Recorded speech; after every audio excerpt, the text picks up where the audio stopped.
In 2021, Geoff Johns, Gary Frank, and Brad Anderson teamed up for a new series spinning out of their nascent Geigerverse, with Geiger focusing on a main character named Geiger, along with the Junkyard Joe series, which focuses on a robotic veteran of the Vietnam War that was searching for belonging and what lengths would you go to protect your family. So let's explore this new world and dive into the origins and the history of both Geiger and Junkyard Joe. Geoff Johns, in particular, was attracted to this concept because of the stories he learned of his grandfather's time during World War II. With this in mind, Johns said in an interview that, quote, Junkyard Joe felt like an opportunity to raise not only visibility for these two amazing veteran organizations, but real financial support. It's an honor to be working with the NCHV and VA. What he's referring to is a special black and white edition of the first issue where Mad Ghost donated $2 for every issue sold to the National Coalition for Homeless Veterans and Veterans Aid. Mad Ghost Productions is Geoff Johns' own LA-based production company. But Junkyard Joe's story didn't start in his own book. It started in the 2021 series entitled Geiger, which was the first time that Johns and Frank collaborated on a creator-owned project after having worked together at DC Comics on plenty of stories like Batman Earth 1, The Legion of Superheroes, Shazam, Doomsday Clock, and even Action Comics. When we first arrive in this strange new land, we enter a post-apocalyptic reality, a wasteland terrorized by night crawlers and organ people, but also a wasteland that whispers stories around campfires of a man who walks outside without a suit, a flickering survivor of the unknown war, Joe Glow, the walking bomb, Tariq Geiger.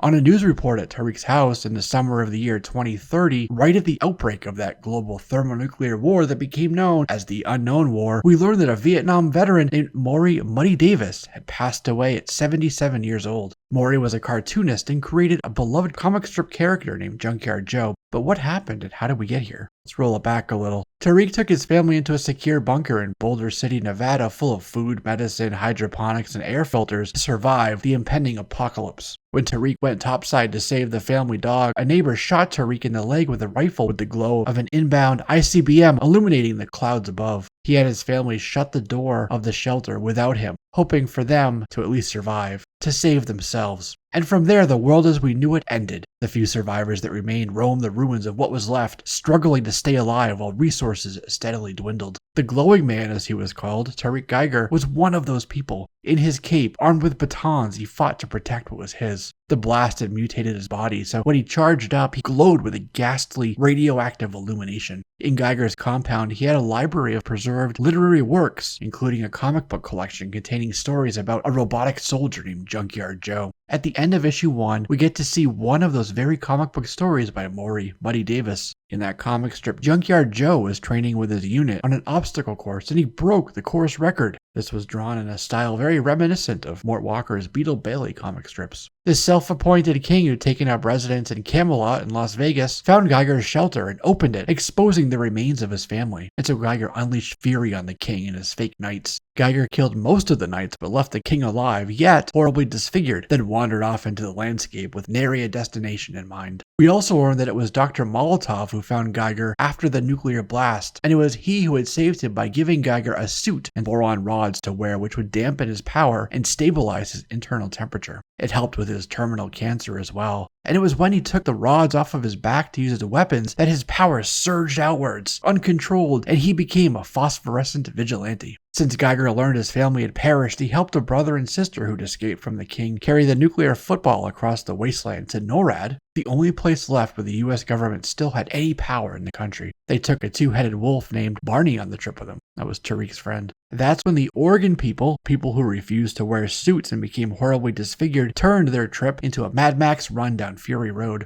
Eventually, the kids did make it to NORAD, followed by Geiger, whom they wheeled in unconscious at first. Tests revealed that the little brother had a form of leukemia, and with limited resources on base, they intended to kill just him. The sister panicked, and that's when Geiger showed up to fight their way out. In response, the army brought their warbot online after a long period of dormancy. Junkyard Joe was now activated. Geiger confronted the group right in the halls of NORAD. Joe, as it turns out, wasn't just a comic strip. He was real. A legend spoken of as a hero, like those unnamed heroes of old, now immortalized in story. Geiger and Joe clashed in the hallway. Tariq used so much energy that Joe's helmet melted, but then Joe slammed Geiger into a tower of high explosive filled drums. They ended up outside in the desert, still fighting under the light of a star-filled night and Joe's eerie glow. Tariq paused and tried to reason with the nuclear Terminator. He deduced that he couldn't melt him because they had a similar power base, which, as Geiger said, essentially made them brothers. No need to fight. But Joe went to attack the kid, so Geiger shoved his remaining baton right through Joe's metallic chest, and Joe collapsed to the ground, and it was lights out for old Joe. After another run-in with the King's men, Geiger and the kids then took a Humvee and headed to Copper Canyon in Mexico to see a lady named Nurse Red. Geiger left the kids with her and went back home for a final showdown with the King of Las Vegas. This, it turns out, was the start of the Geigerverse, and both Gary Frank and Geoff Johns planned to build out this new universe with more stories of these heroes from across the timeline, from the Revolutionary War of 1776 all the way up to the fallout of the Unnamed War. These were heroes yet to be honored in story, the unnamed.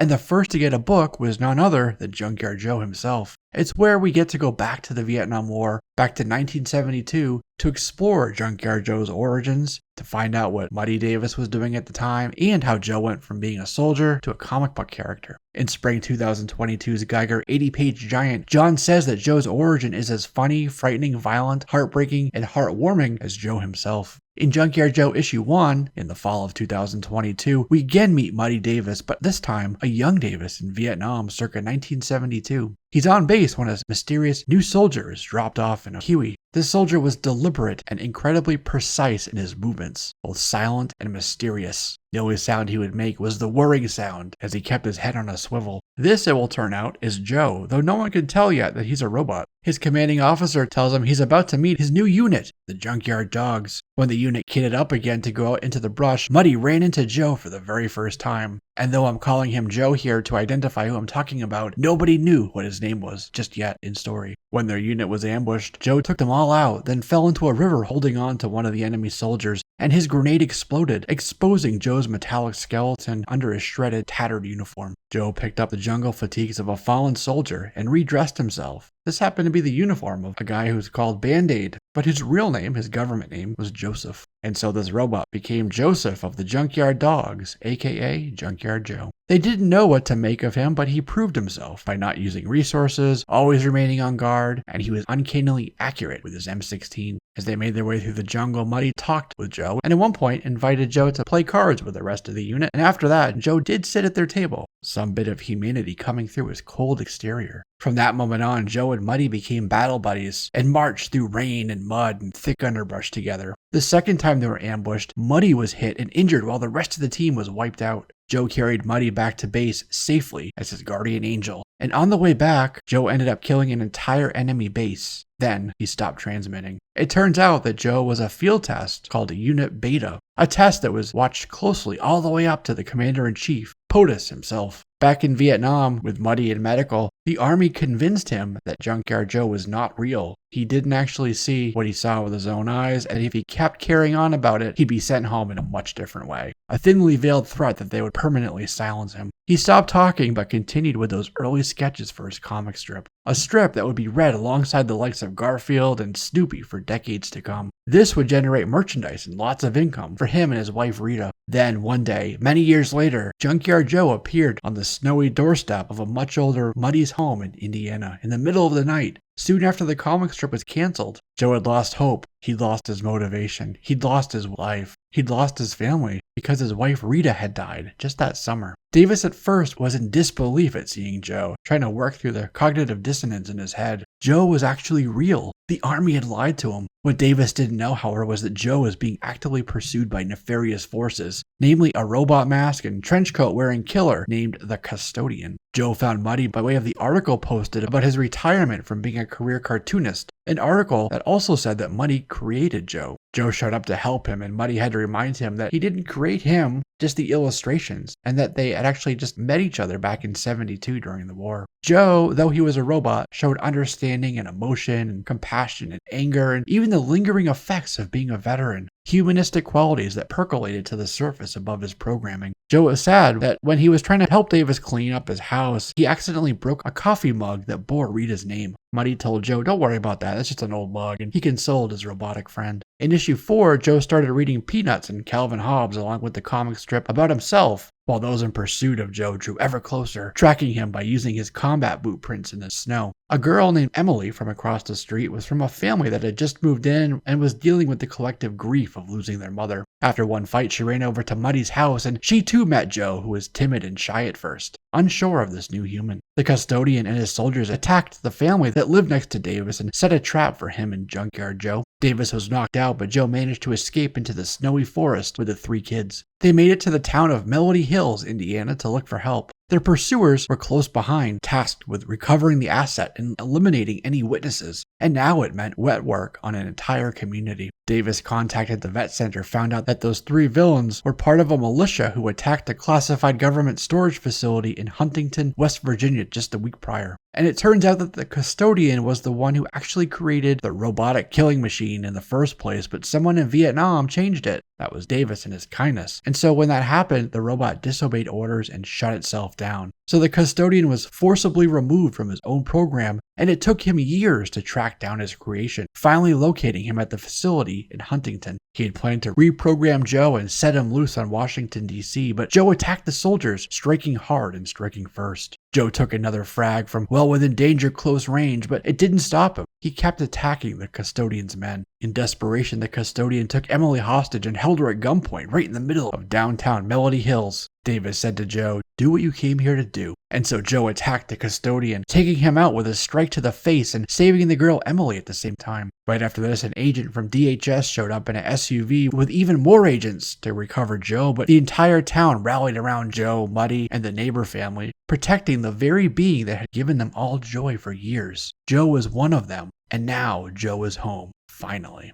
At the end of the series, there was a brief tease. With Joe in his G.I. Joe Chuckles Hawaiian shirt at a summer barbecue, a portal opened up on a nearby tree line, and through there we see Geiger, Barney, and another of the unnamed peer through from the future. Or was it the past? In Junkyard Joe issue 3, it's revealed that Mad Ghost teamed up with some others along with Paramount TV to develop Geiger into what's described as a no-holds-barred streaming series. So when will that premiere? We'll have to wait and see, which means that's a wrap on this one, my friends. I'm Jesse, this is JLS Comics, and I'll see you soon.